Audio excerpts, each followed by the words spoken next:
central Texas, northwestern Navarro County in north central Texas, until 9:15 p.m. Central Daylight Time.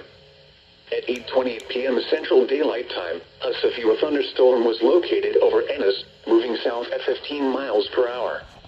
Hazard, quarter-size hail. Source, radar indicated. Impact, damage to vehicles is possible.